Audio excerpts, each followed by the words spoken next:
Good morning students. In the previous class we have seen the synthesis of the amino acids. Now let us see the physical properties and chemical properties of amino acids.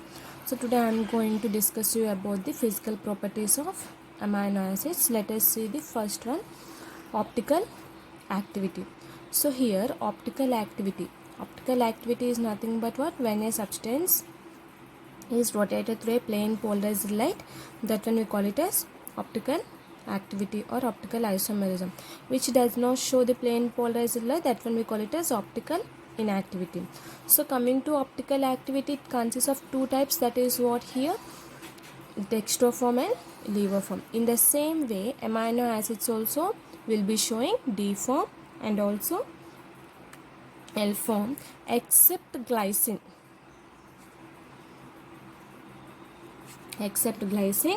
Remaining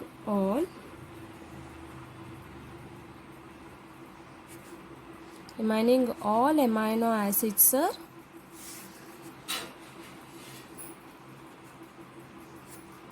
optical active compounds.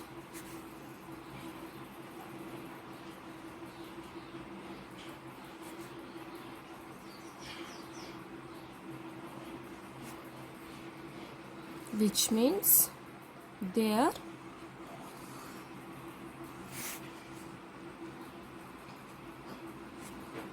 asymmetric carbonate. They are asymmetric. Okay. So here, we will be saying optical active. If we turn right side, it will be dextro. If we turn left side, it will be levo. Coming to here, all amino acids have the same configuration, that is only L configuration. It will show only, amino acids will show only L configuration. So now let us take for example one amino acid,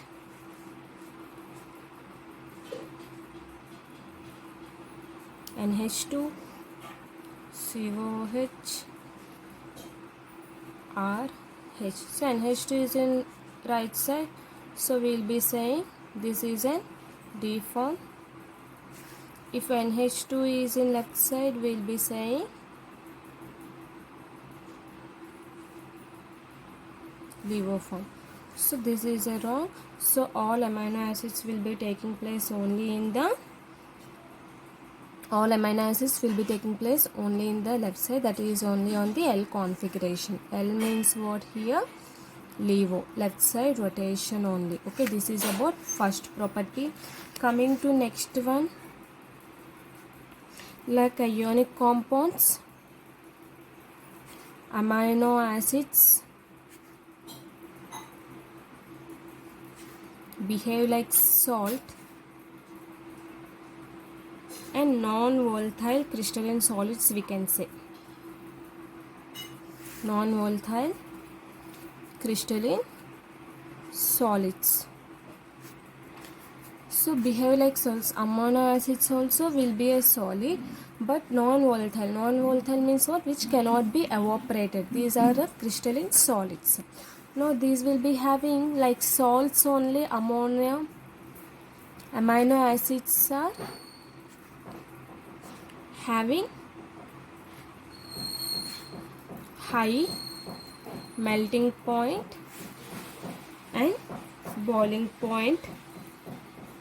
So these are soluble in water, polar solvents like water, and insoluble in non-polar solvents. Okay, so these give what we can say here, whenever it is soluble in water, it can give dipole moments also. So amino acids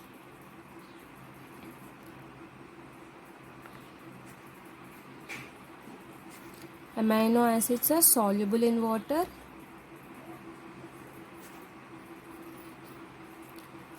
which means polar solvent. This is a polar solvent. And insoluble in non-polar solvents like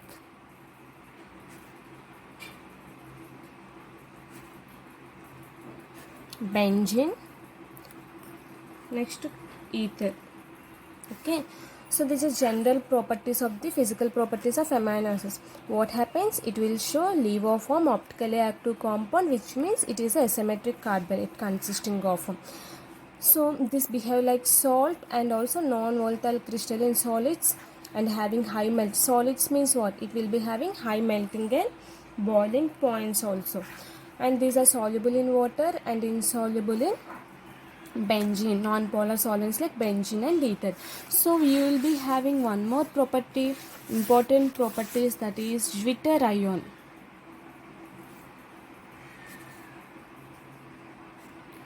What do you mean by Zwitter ion? Zwitter ion is generally amino acid. When you take any amino acid, okay, for example, R, CH, NH2, COOH. So how many functional groups here it is present? If you observe, amino is one group, amine is one group, and also COOH is one group. So we can say this is a bifunctional group. Amino acids are bifunctional compounds. Why? Because it is containing NH2 group and also COOH group. Okay, so when COOH group is acidic, okay, the COOH group not acidic group, so when we mix it in water, so it will give a proton. Means what? It ionizes in water to give a proton. So if you take like this bond, C double bond O, OH, means what happens?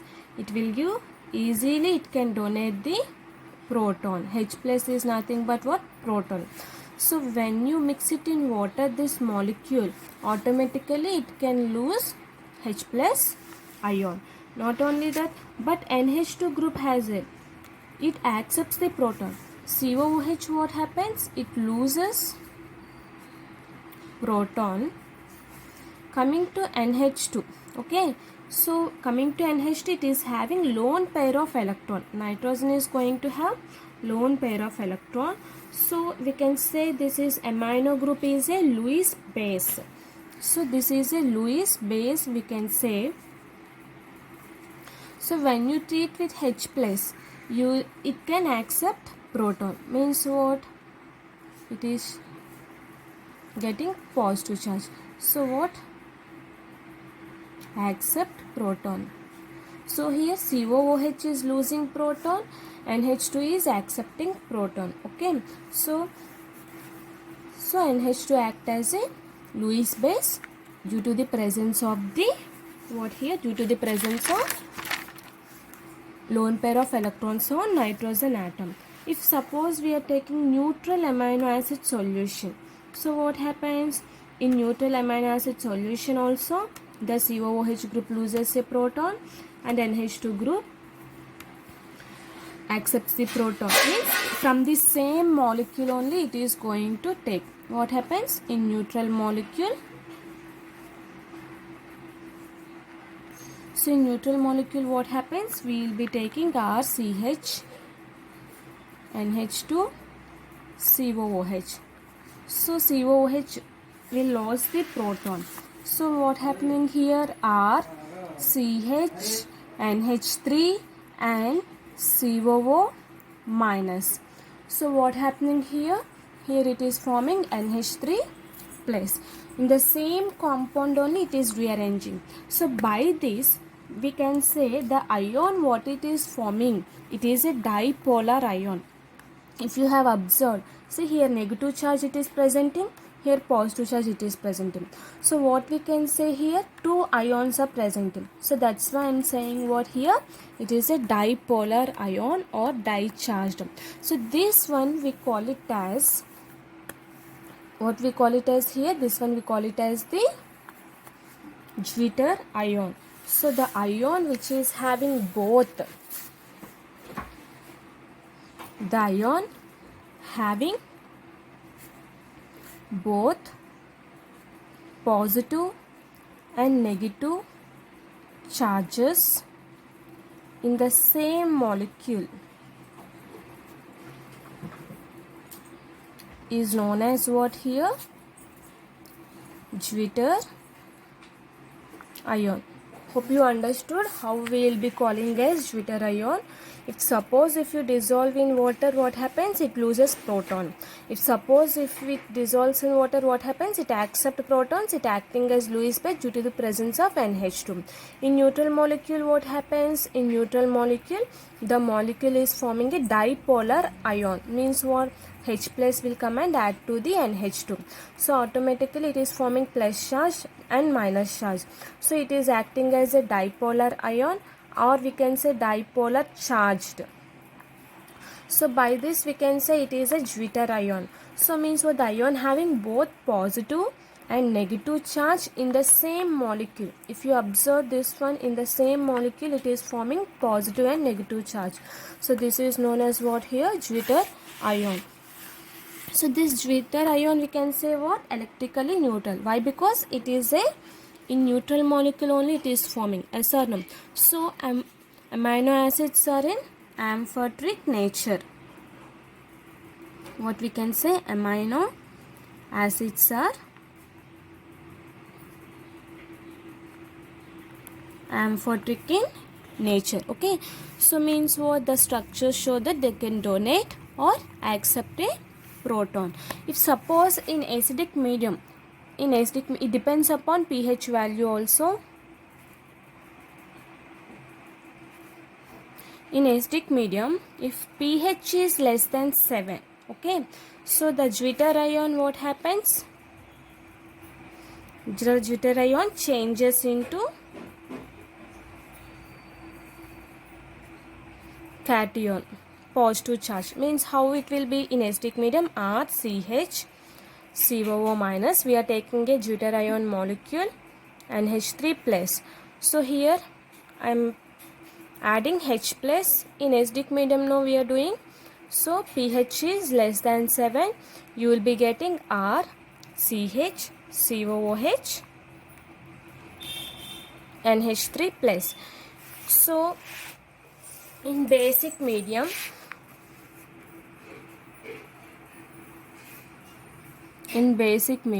if suppose pH is greater than 7, here pH is greater than 7, here pH is less than 7. So what happens? The Jupiter ion changes to anion.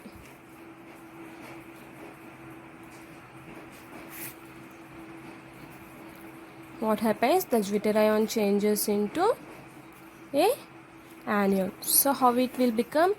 RCH NH3 plus COO minus plus OH minus. Okay, here basic medium no, so accepts a proton will take place if pH is less than 7. So then what happens? RCH NH2 COO minus plus H2O. So this is about in acidic medium and in basic medium. Okay, the amino acids will act. So now if you take RCH NH3 plus COO minus, the overall reaction in acidic medium, what happens? We will be forming RCH COOH NH3 plus. In basic medium, what happens? This is in acidic medium. In basic medium, RCH NH2 COO minus. Why? Because there will be a loss of H2O molecule. Here addition of H plus will takes place. Okay, so this is about Jupiter ion. So what do you mean by Jupiter ion? The ion which have both positive and negative charge in a same molecule, we call it as Jupiter ion. So here in acidic medium we will be getting cation, and in basic medium we will be getting an anion. Okay, next,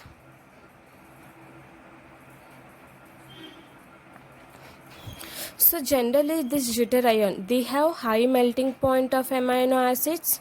These Jupiter ions are having high melting point of amino acids and also soluble in water. Why? Because it is forming a dipolar ions if you have observed. So we can say it is soluble in water and also it is insoluble benzene and ether. Okay, so the different behavior of amino acids will form different criteria. So in acidic medium a cation is formed, and in basic medium what happens? An anion is formed. If you do titration of amino acid with an acid, so what happens means COO group is neutralized but not NH2 group. If you do amino acid with a base, okay, so when you do amino acid with a base, the neutralization of NH3 but not CO means if we are doing with an acid, it will form neutralization but not NH2. In the similar way, if you do with NH3, it will form NH2 not with COO minus. Like that it will become the neutralization. Okay, so means what we can say, these are colorless crystalline solids, we can say highly soluble in polar solvents and non-polar solvents. So this will be having high dielectric constant values also. Okay, in the first point what I have told you, melting point, generally organic compounds having low value of melting and boiling point, but coming to here the jitter ion is having high melting point. Why we are saying jitter ion is having high melting point means these are forming only solids not liquids.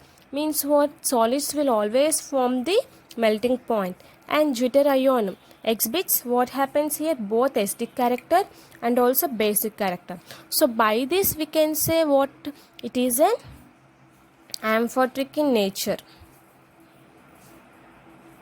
Okay, so what we can say, jitter ion, this is a jitter ion, it is showing both acidic and basic. Amphoteric means what, it should have to show both acidic basic character. So jitter ion is showing, so by this we can say it is an jitter ion is an amphoteric in nature. So this is about jitter ion. So tomorrow I will be explaining you isoelectric point. Thank you.